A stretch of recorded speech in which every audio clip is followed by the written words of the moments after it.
parler ce matin de l'amour de Dieu fou. Il y a un livre qui s'appelle Crazy Love. L'amour de Dieu fou manifesté à la croix. J'ai choisi un thème difficile. Alors c'est bien, c'est court, parce qu'on nous a demandé de raccourcir le temps de prédication, de raccourcir le temps de louange. Alors ça m'arrange bien, parce que c'est un thème compliqué. On pourrait être plusieurs à parler de ce thème. Je voudrais vous parler des pensées. Vous vous rappelez l'histoire de Jésus qui se tourne vers ses disciples en leur disant « Et vous, qui dites-vous que je suis ?» Et Simon-Pierre va dire « Tu es le Fils de Dieu, tu es le Messie. » Et Jésus dira « Tu es heureux, Pierre, mais ça, c'est pas toi qui l'a dit, c'est quelqu'un d'autre qui t'a inspiré. » Et puis Jésus va continuer à parler de sa crucifixion et de son retour sur Jérusalem. Et Pierre va lui dire « Ah non, non Seigneur !» Et Jésus va le reprendre 2 minutes après en lui disant « Arrière de moi, car tes pensées ne sont pas les pensées de Dieu, mais celles des hommes. » Les pensées. Alors, ce matin, je voudrais te dire, à quoi tu penses? Sur la toile, on peut voir qu'il y a environ, probablement, dans le cerveau humain, entre 86 milliards et 100 milliards de neurones.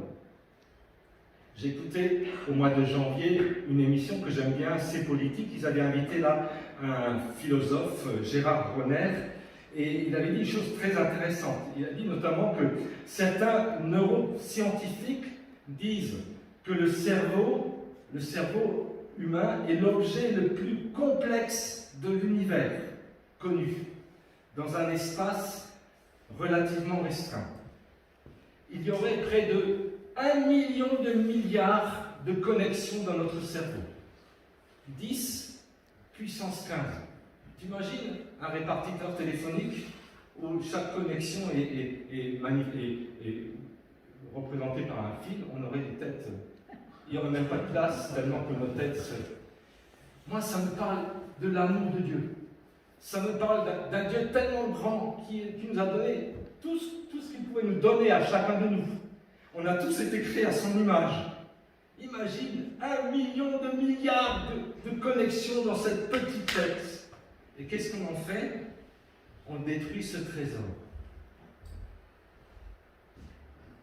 Ce qui se passe dans ce monde, dans notre monde, de particulier dans notre monde aujourd'hui, en 2021, on se rend compte que notre temps est volé par les écrans. Il y a une telle masse d'informations disponibles qui se transforme en cacophonie. C'est ce que disait ce gars, Gérard Bronner. Rendez-vous compte, chaque seconde, dans un réseau social appelé WhatsApp, il y a 527 760 photos qui circulent. C'est de la folie. Et cet homme disait que les fausses informations circulent 6 fois plus vite que les vraies. Alors ça me parle d'autre chose. Hein. Ça parle un peu de ce qu'il y a dans notre monde. Alors c'est un cerveau très sollicité. Mais est-ce que ce monde peut impacter nos pensées, nos relations, nos communications, impacter l'Église? Quid de mes pensées? Alors, je vous invite d'abord à faire silence. Christian disait que j'ai une voix forte. Mais du coup, j'ai perdu ma voix. Silence. Oublie tes invités, ce que tu vas faire cet après-midi, ton programme de la semaine prochaine. Fais silence devant le Seigneur. Mes pensées par rapport à celles de Dieu. Dans la Bible, c'est clair. Dans l'Ésaïe, on peut lire « Car mes pensées ne sont pas vos pensées, et vos voix ne sont pas mes voix, dit l'Éternel. Autant les cieux sont élevés au-dessus de la terre, autant mes voix sont élevées au-dessus de vos voix, et mes pensées au-dessus de vos pensées. » La Bible nous dit qu'à la fin des temps, Dieu jugera par Jésus-Christ les secrets des hommes, selon l'Évangile.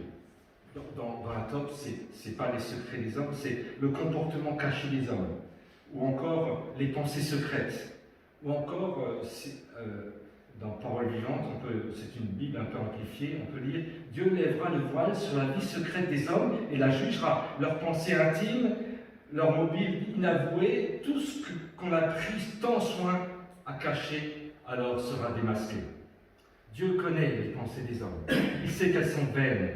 Et Jésus, connaissant leurs pensées, en parlant aux pharisiens, dira « Pourquoi avez-vous de mauvaises pensées dans vos cœurs ?»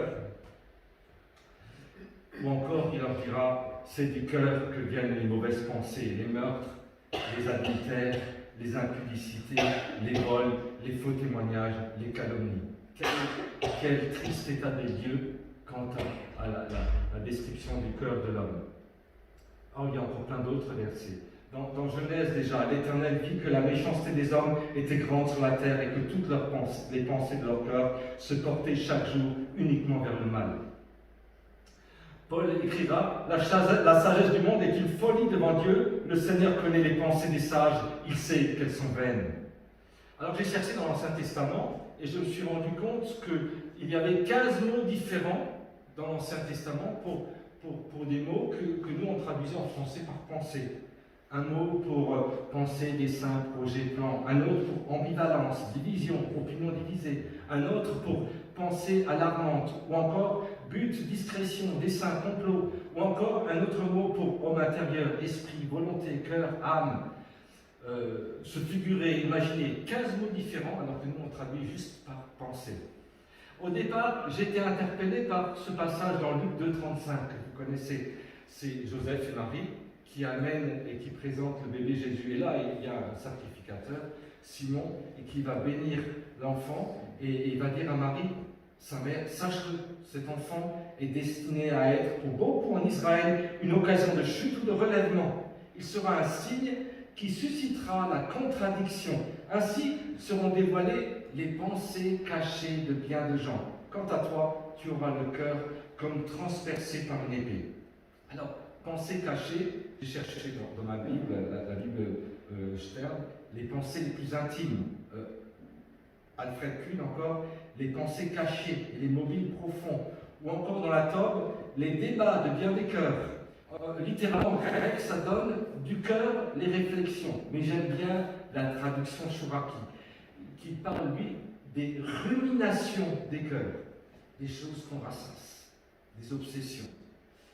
Et si l'épée qui va transpercer le cœur de cette maman, c'est la croix, pour nos pensées, c'est pareil. C'est la parole de Dieu, c'est la croix qui va toucher, qui va transpercer nos pensées. C'est ce verset dans la lettre aux Hébreux, car la parole de Dieu est vivante et efficace, plus tranchante qu'une épée quelconque, à deux tranchants, pénétrante, jusqu'à partager âme et esprit, jointure et moelle. Elle juge les sentiments et les pensées des cœurs. Alors nous, on sait bien que le Seigneur a transformé nos vies, puisqu'on est tous nés de nouveau.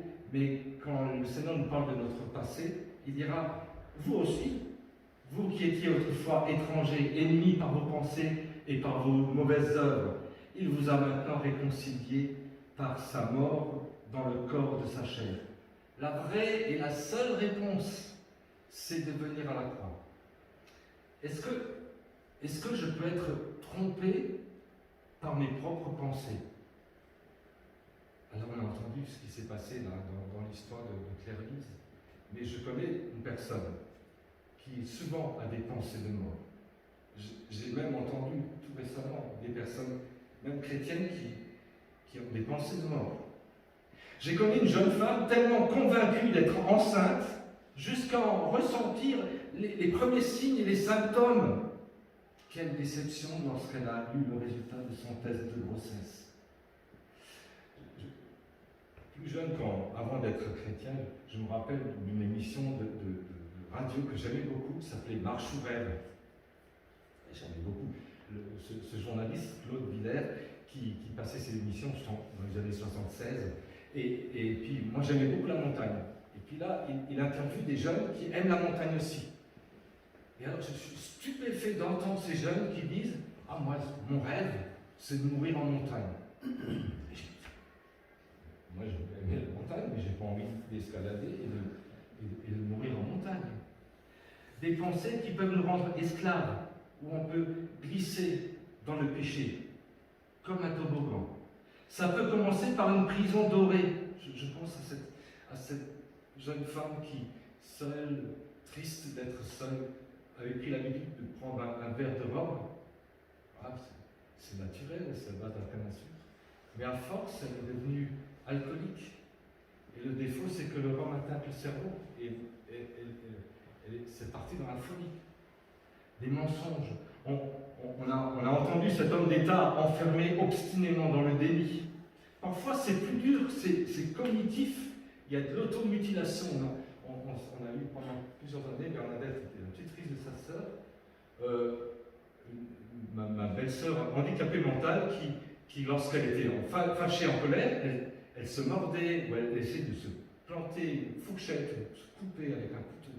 C'est l'histoire de nos anarchistes qui cassent tout, de l'automutilation, la destruction. Des pensées destructrices dont l'origine est parfois enterrée dans notre cœur. Je ne vaux rien, je ne suis pas digne, je ne mérite pas, je ne suis qu'un incapable. J'ai une sale tronche. Ces pensées charnelles, terrestres, sont souvent ennemies. C'est un mécanisme qu'il faut refuser ou combattre. Et alors il faut venir ou revenir à Jésus. Revenir vers le Créateur, qui a des projets de paix et de bonheur pour toi. Au besoin, il faut demander la prière, de l'aide pour guérir l'âme. Et si c'est insurmontable, il faut consulter un professionnel. Ce n'est pas facile, c'est un combat. Mais la victoire a été remportée définitivement par Jésus à la croix. Et c'est la résurrection. C'est la preuve de l'amour de Dieu pour chacune de nos vies. C'est la preuve qu'on est chacun un trésor. Alors, il faudrait d'abord commencer à parler ici de la tentation. Quand j'ai préparé ce message, le mois dernier, Bob Gass, dans la parole du jour, parlait de la tentation. La tentation ne prend jamais de vacances. Et si vous en prenez, elle fera partie de vos bagages.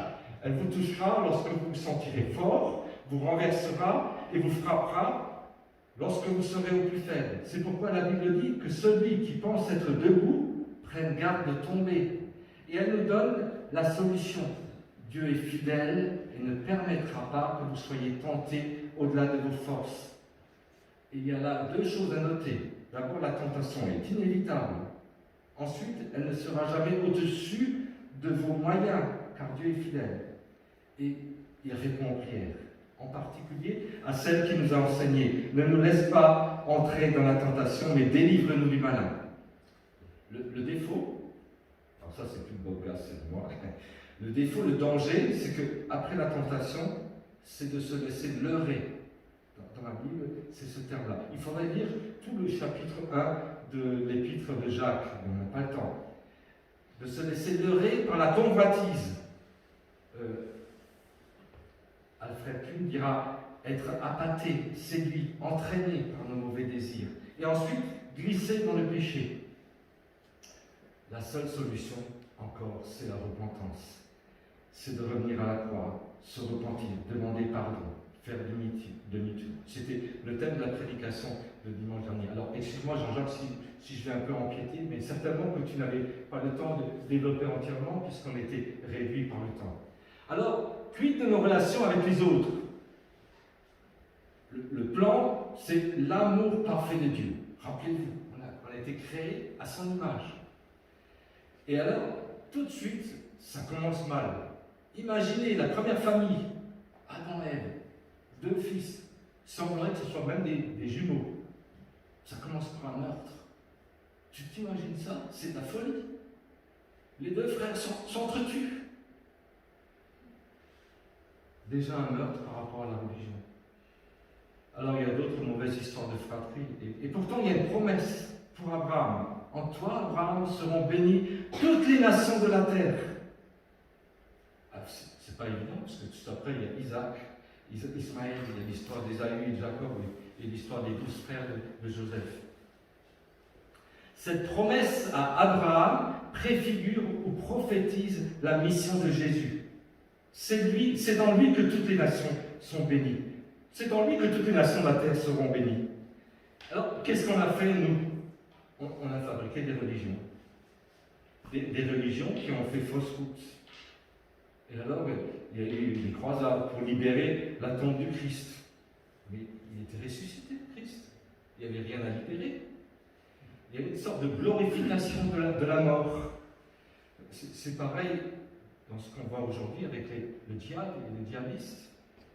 Puis on n'a pas fait mieux pendant l'Inquisition. Mes pensées ne sont pas vos pensées, et vos voix ne sont pas mes voix. Alors peut-être, à juste titre, vous pourrez dire comme moi, bon, le croisade, c'est pas moi, l'Inquisition, c'est pas moi non plus, le diable, pas non plus. Mais nous aussi, on risque de se tromper dans nos églises, qu'elles soient catholiques, protestantes, évangéliques, pentecôtistes, ménonites, anabaptistes, méthodistes, ou peu importe, si à l'intérieur du bâtiment, il n'y a pas la vie, si c'est notre ego surdimensionné qui prend la place, à la place de cet amour de Dieu, tout ça, ça ne viendra qu'une coquille vide. Et des coquilles vides, il y en a plein d'océans qui se transforment en sable.